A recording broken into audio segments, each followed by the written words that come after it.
Вспышкой пока это еще назвать нельзя, но есть рост заболеваемости коронавирусной инфекцией. Небольшой, но он есть. Как всегда после праздников у нас подрастает количество заразившихся новой коронавирусной инфекцией. Но ВОЗ вот несколько дней назад сообщила, что в этом году, возможно, мы можем сказать, что ковид окончательно отступит. Как это понимать? Говорит ли это о том, что ковид, вспышек вообще новых не будет уже в ближайшее время? Как вообще интерпретировать эту информацию? ВОЗ, видимо, имели в виду то, что не будет пандемического уровня с высокой заболеваемостью и с высоким количеством людей, которые требуют госпитализации.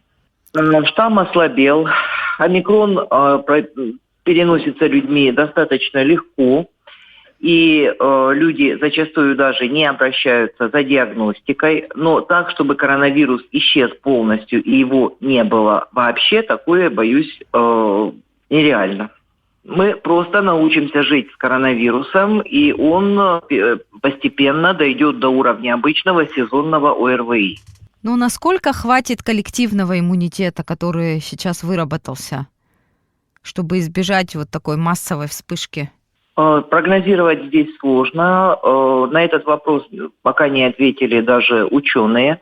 Иммунитет достаточно кратковременный, поэтому, скорее всего, мы будем болеть коронавирусом, но в легкой форме. А какое значение, на ваш взгляд, имеют полученные данные вообще о природе инфекции? Вот за последнее время собранные вами, вашими коллегами в разных странах. О чем это вообще свидетельствует и какое значение имеют эти сведения? О природе коронавирусной инфекции пока официально высказывается только то, что это мутировавший вирус летучих мышей. Все остальные высказывания, они идут на уровне конспирологии, пока серьезными научными исследованиями это не подтверждено. То есть мы можем думать все, что угодно, но пока мы не получим достоверных исследований, которые могут быть неоднократно проверены другими исследователями, пока мы не можем говорить о чем-то большем официально. Сейчас многие граждане испытывают определенное недомогание. Температура может повышаться до 38 градусов и чуть выше, насморк, кашель. И все это иногда затягивается на такой продолжительный период. Это все-таки сезонное заболевание или очередная вариация ковида? Вот не все же диагностируют, там, сдают ПЦР-тесты, а вот лечатся дома. Все-таки это сезонный грипп или ковид? Как отличить? Отличить можно только лабораторным исследованием. Сезонный грипп уже отступил, но острые респираторные вирусные инфекции, они персистируют в течение всего года. И для того, чтобы точно сказать, что это было, нужно сдать анализ. Анализы по-прежнему принимаются в инфекционной больнице, и лаборатория по-прежнему ежедневно делает анализы из доставленного нам биоматериала. Я могу сказать цифры. С 6 по 10 марта у нас было 28 случаев, а за эту неделю, вот, соответственно, с 13 марта по вчерашний день у нас 48 случаев. То есть на основании этого я могу говорить, что рост есть. Мало того, какое-то количество людей использует экспресс-тесты, а некоторые, вы действительно правы, не обращаются за диагностикой вообще. И вот те люди, которые не обращаются за диагностикой, здесь может быть как коронавирусная инфекция, так и любая другая острая респираторная вирусная инфекция. А сам ковид сейчас как протекает вот у тех, кто диагностировали? Есть ли вообще тяжелые случаи ковида? Да, тяжелые случаи ковида есть. Тяжелые больные госпитализируются в Гудаутскую инфекционную больницу. И, к сожалению, был даже один летальный случай. Взрослый человек, 70 с лишним лет, не перенес заболевание. По-прежнему тяжело переносят люди, имеющие большой возраст, имеющие большое количество хронических заболеваний, ну и, соответственно, люди, у которых диабет, у которых очень большой вес. Эта категория лиц остается под угрозой при сезонном гриппе, при коронавирусной инфекции, при других заболеваниях. Поэтому, да, Алла тяжесть Ивановна, состояния. а у вас есть информация по количеству госпитализированных вот за последнее время? с коронавирусом? Но в начале недели их было 4 человека. Прямо сейчас их может быть либо больше, либо меньше. Вот на сегодня у меня информации такой нет. Это скорее у Минздрава будет такая информация. А советуете ли вы при малейших симптомах, повышении температуры, там, например, насморк, кашель, бежать сдавать ПЦР, или все-таки нужно выждать какой-то период, или несколько симптомов должно быть? Что вы посоветуете? Во-первых, в любом случае человек, у которого поднялась температура, появилась какая-то симптоматика простудного заболевания, должен в первую очередь изолироваться от своих домашних. Затем действительно имеет смысл сдать анализ на коронавирусную инфекцию, чтобы понимать, о чем идет речь. Потому что этот человек является источником угрозы для себя и своих близких. Этот человек ни в коем случае не должен выходить на работу, либо посещать коллективы. В том числе ходить в магазин, на рынок и так далее, для того, чтобы не быть разносчиком инфекции. Если человек чувствует себя, допустим, один день было плохо, а потом стало легче, в принципе, если он хочет, он может не обращаться к специалистам, может выздороветь так. Но все-таки желательно, конечно, определить, что конкретно с человеком произошло, какое заболевание. А вот по поводу вакцинации, когда все-таки отступил на время, ковид отступил, и как-то люди и в период вспышки тоже неохотно вакцинировались, но когда отступил, совсем про это забыли. Сейчас, как вы считаете, целесообразна ли вакцинация? И вообще, что происходит с вакцинацией от коронавируса? Вакцинацию от коронавируса немножечко не то чтобы приостановили, но при таком течении заболевания, которое есть сейчас, настаивать на вакцинации, как это было, пока свирепствовали другие штаммы, нецелесообразно.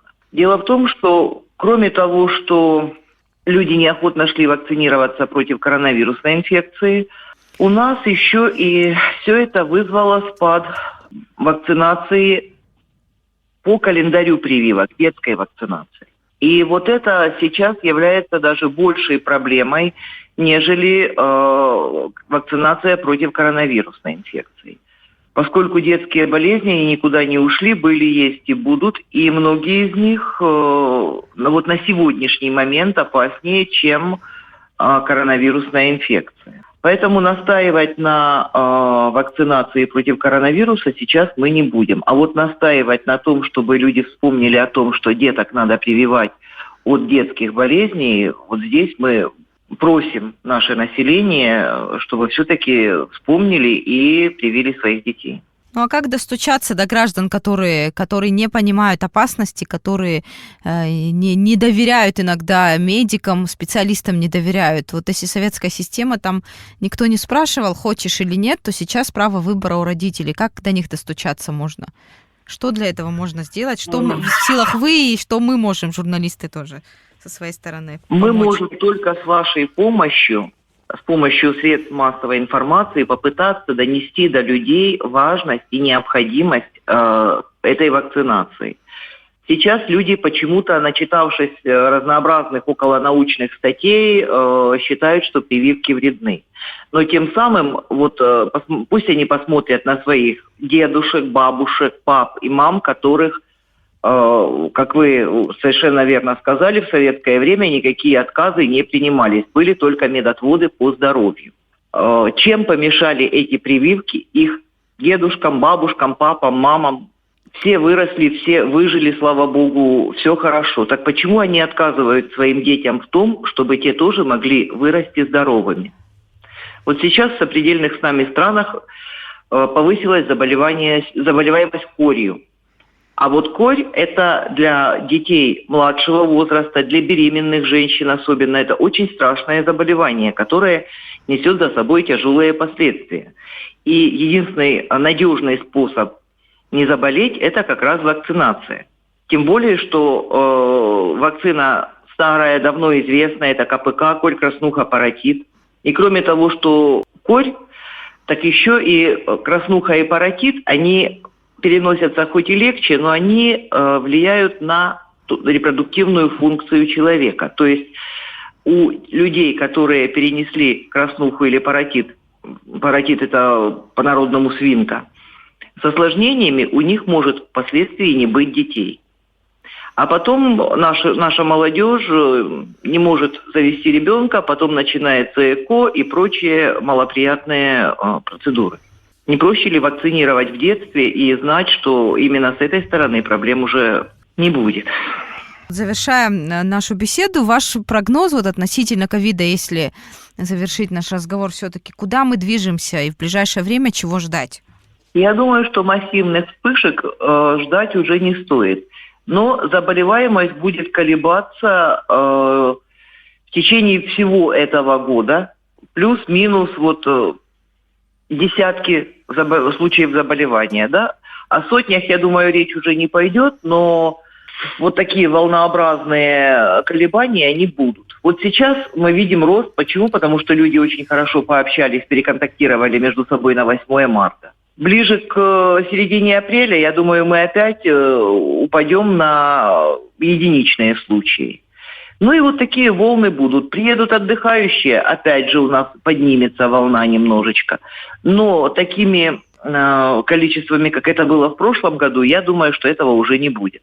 Однако нужно находиться на стороже и наблюдать за этим, потому что мутация вируса может пройти как в случае с омикроном в сторону облегчения течения, и одновременно может мутация произойти, которая повысит тяжесть заболевания. Тут прогнозировать невозможно. Вирус тем и плох, что у него очень высокая способность к мутациям. Не только коронавирус, а любой фактически РНК, содержащий вирус. Поэтому длительные прогнозы тут давать сложно.